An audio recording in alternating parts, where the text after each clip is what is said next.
Tax preparer beware. Now, this is directed towards an individual who feels as though their tax preparer may be being investigated by the IRS. However, this is also a notice to the tax preparers to be very, very mindful when it comes to filing taxes for people. This is one of the reasons why I no longer wanted to file taxes, because a lot of times people want extravagant refunds but don't have the extravagant records in order to match the refunds that they want. If they did business, they want to halfway do business, then fully take deductions. That's not how it works. When we committed to doing business from home, we committed to making sure that our business was pretty much funding our full life and everything that we do, which means that everything that we do a lot of times often is a tax deduction, because everything ties into the business and is ordinary and necessary for the deductions that we're claiming. But let's dive into this, and this is very important if you feel that your tax preparer may be being audited because you got some claims that that you didn't necessarily understand, or if you're a tax preparer, this is something to be mindful of so you can be ahead of the game, and whatever it is that you may be doing, you can cease immediately. So what should you do if you're suspect, or if you suspect your tax preparer is being investigated by the IRS? Well, we'll detail it, lay it out, and this credit goes to the CPA Practice Advisor, which is a vetted site that has a ton of great information. So let's dive in. So the following is a detailed look at why your preparer legal troubles place you at risk, what signs might indicate they are under scrutiny, and which immediate steps you can take to protect yourself from civil and criminal tax exposure. So many tax preparers engage a tax preparer, whether a CPA or enrolled agent or another paid professional, trusting in their expertise to navigate complex federal and state tax regulations to keep their tax affairs in compliance. Most of the time people, have somebody to do it for them, which I encourage, especially if you don't fully understand the tax code, because a lot of times you could leave money on the table, but you don't want to put yourself in a predicament as well. So few realize how devastating it can be if the IRS Criminal Investigation Division or another enforcement unit suspects that this tax preparer is orchestrating, contributing to, or enabling tax fraud across multiple client returns, which that happens. And both people are at fault. I know a lot of times they're going to look at the tax preparer, but the person who wanted their taxes filed sometimes is wishing to get the largest refund, and they're shopping around to see who can get them the fattest refund, not knowing that the person who might be getting you the largest refund might be the one that's actually doing some things that tie into orchestrating, contributing to, or enabling tax fraud across multiple client returns. Because if you didn't rightfully qualify for certain credits or tax deductions, but you still get them put on your report, then you put yourself in a position, as well as them putting themselves in a position to be audited. So an IRS criminal tax investigation of a preparer can rapidly escalate a routine federal civil tax audit of a taxpayer's own returns into an exponentially more intense inquiry with potential felony charges if the government concludes the taxpayer knew or should have known about inflated deductions, falsified income, or other material misrepresentations.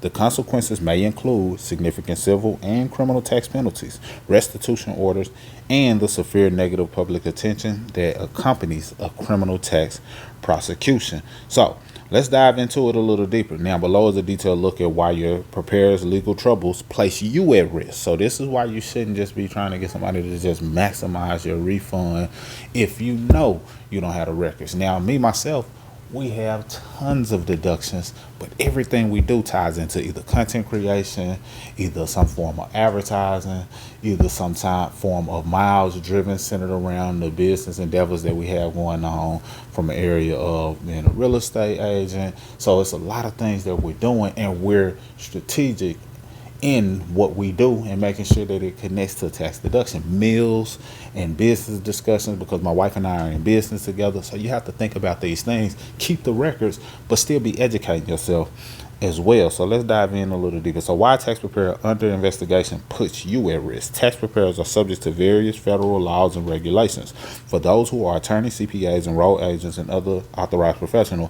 IRS Circular 230 mandates rigorous standards of accuracy, ethical conduct, and disclosure in the preparation of tax returns. For example, 26 USC 6694 imposes standards of return preparation, penalizing preparers who disregard due diligence or push fraudulent returns. So if you're pushing it through and it's fraudulent, then penalties come along with it. 26 USC 6695 details signature and disclosure obligations. So there are signatures that make it so that the person who's getting their taxes filed, they have to sign to green light whatever it is that the person is pushing through as well. So this is why it's on both parties. 26 USC 7206 2 makes it a felony to willfully aid in preparing a false return. 26 USC 7701 A36 clarifies the broad definition of a tax preparer, encompassing any person who prepares for compensation any return. So if you prepare for some form of compensation, you're considered to be a tax preparer. So from the government's perspective, focusing enforcement on a single preparer suspected of fraudulent submissions can multiply the potential tax loss figure across many client returns. So if it affects one person, then they're going to investigate, and it can affect multiple clients based on their one tax preparer doing fraudulent things across the board, because they're looking at it like, okay, if you did it to one, let me investigate all. And this is happening in real time. I know of people who have done these things, and now as a result, they're being hit, and it's not pretty. It's not pretty. So it can turn the matter into a priority criminal tax investigation rather than a run-of-the-mill civil tax compliance check. Other than just a check, it makes it a bigger deal than it has to be. For the taxpayer, the peril is that they remain ultimately liable for any false information on their return because they signed off for it, even if they did not personally orchestrate the fraudulent details. So when the IRS or the Department of Justice suspects that your tax preparer has engaged in deliberately inflating deductions, manufacturing bogus credits, or otherwise filling false returns on behalf of multiple clients, the repercussions for you can be downright frightening. So investigators may re-examine your returns, concluding that you should have recognized these glaring entries, especially if deductions were usually high, inconsistently supported, or overtly unrealistic. And sometimes that's the case. Simply put, if you know good and well, and I'm using a real example, if you know good and well you didn't have no damn daycare, but they put that you had a daycare and you made some money so they can inflate some tax deductions, that don't make sense. And that has happened. I've heard of different stories just from things I'm learning and information I consume. I'm like, wow, somebody put that they had a daycare on someone's return. They really didn't have a daycare, but they got them a fat return, and now both parties are at risk, especially if deductions were unusually high, inconsistently supported, overtly unrealistic. So that ties into that. So simply pleading ignorance or insisting I didn't know may fail to protect you if the government deems that the red flags were too obvious for a reasonable person to overlook, just like what I said. So in such circumstances, what begins as a routine federal civil tax audit can transform into a high-risk eggshell or reverse eggshell audit, quickly pivot to a criminal tax. So things can get ugly. Long story short, the stark reality is that incarceration, while not guaranteed, remains a very real possibility if the government can prove your knowing or reckless complicity in the fraudulent acts orchestrated by your preparer. So here's some red flags, indications that your preparer's troubles may affect you. Although the IRS generally does not publicize its investigations, certain warning signs can suggest that your preparer has attracted attention from the IRS, potentially ensnaring you in high-risk civil tax audit or even criminal tax inquiry. Watch for the following indications that your preparer may be under scrutiny. So abrupt refilings or amendments. So sudden unexplained revisions to previously filed tax returns that promise larger than anticipated refunds or drastically lower liabilities, often lacking legitimate receipts or documentation, because that's what it boils down to in most situations. Such amendments might focus on inflated earned income tax credit, invented business expenses. That's what I brought up earlier with the daycare. That's an invented business expense. If that person had no damn daycare, then they invented the fact that they had a daycare, and as a result, inflated the numbers, and it was too obvious to deny. Or other unsubstantiated claims, behavior that can raise immediate red flags for IRS special agent. Evasion or cryptic communication. So unusually defensive or dismissive responses when you ask about large, unexplained deductions or puzzling credits, including reluctance to provide documentation. So if you ask about it and they start to get a little dismissive or treat you some type of way, That could be a red flag. So if your preparer discourages you from reviewing the underlying figures or becomes hostile when you question their methods, it may signal deeper misconduct that they are attempting to conceal. Rumors or direct hints of special agent contact. So indications that IRS criminal tax investigators, rather than regular revenue agents, have reached out to your preparer or that your preparer has received a summons for records beyond a typical civil tax examination. So even informal talk of IRS involvement implies a more serious inquiry, suggesting that fraudulent activity may be widespread across multiple client returns. Demands for cash payment or altered documents. So if they're requesting for untraceable cash-based fees or instructions to modify, backdate, fabricate source records such as invoices or receipts, those are among the most glaring signs potential tax fraud. So the IRS treats any concerted attempt to obscure money trails or falsify transactional evidence as strong indicator of willful misrepresentation, raising the possibility of felony tax charges against both the tax preparer and any complicit client. So cutting ties, essential actions if the IRS is investigating your tax preparer. Here's some things that you can do, because I don't want to give you all of this without giving you some action steps. And if you're a tax preparer, these are the things you need to be mindful of, because it's starting to be heightened in the form of awareness. They're doubling down in certain areas. Yeah, the IRS is cutting back on certain jobs and things of that nature, but they still had a lot of people that they hired that did not get fired. Way more people got hired previously, last year or the year before, then got fired. So they still got more than enough people, and that's why they were having people who were going to be armed and going to be strapped, had guns, because they knew that they were about to discover or expose certain things, so they had to be protected to a degree. That's my own thought process. That's the dots that I've connected. So you do what you choose with that information. So when the above or similar red flags arise, it will be wise to immediately sever ties with the preparer under an IRS criminal tax investigation to safeguard your own financial and legal well-being. Preparers who become targets of IRS often represent substantial tax loss due to fraudulent activity spread across numerous clients, making each return they handle a potential risk point for the IRS. For instance, if a preparer is systematically overstating charitable contributions or misclassifying personal expenses as business deductions to secure larger refunds, these deceptive practices can draw intense IRS scrutiny not only on their work but also on yours. Continuing to rely on someone engrossed in their own defense efforts can inadvertently associate you with that. So you're guilty by association. I don't want to have to get into all of the big words. You're guilty by association, or could be.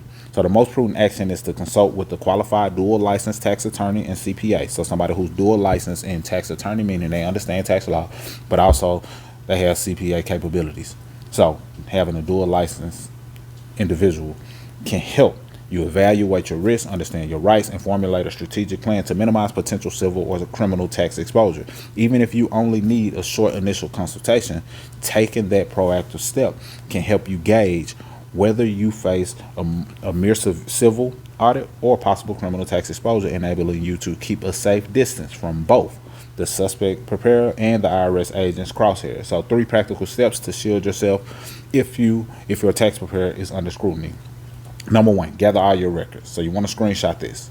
Screenshot this right here. So collect your file returns, engagement letters, communications, any receipts or worksheets that the preparer used to compile your filing. Such documentations can demonstrate you acting in good faith and follow what appears to be professional advice, or it can pinpoint precisely where the preparer inserted dubious figures. Retaining a paper trail can make the difference between establishing innocent reliance versus facing allegations of complicity in tax fraud. So gather all your records that you submitted to kind of protect yourself. Number 2, seek a dual licensed criminal tax defense attorney, which we mentioned. You can screenshot this as well.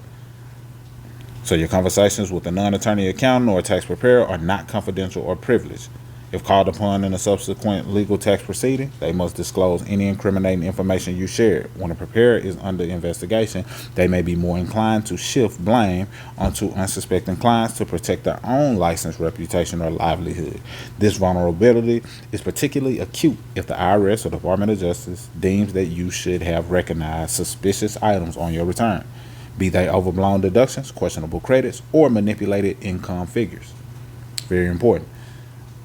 Only an attorney-client relationship can offer the robust protection and confidentiality that you need. So this is why you need to do a licensed individual. I won't read too in detail on it, because this will be what they will handle. But a tax attorney offers advantages that surpass what a conventional accounting or enrolled agent can provide, because they understand the legal side. Number 3, weigh amended returns or voluntary disclosure. So if your original filings appear overstated or blatantly erroneous, acquired or streamlined disclosure completed before the IRS discovers the inconsistencies can virtually remove your risk of indictment, because they made the adjustments outside of you.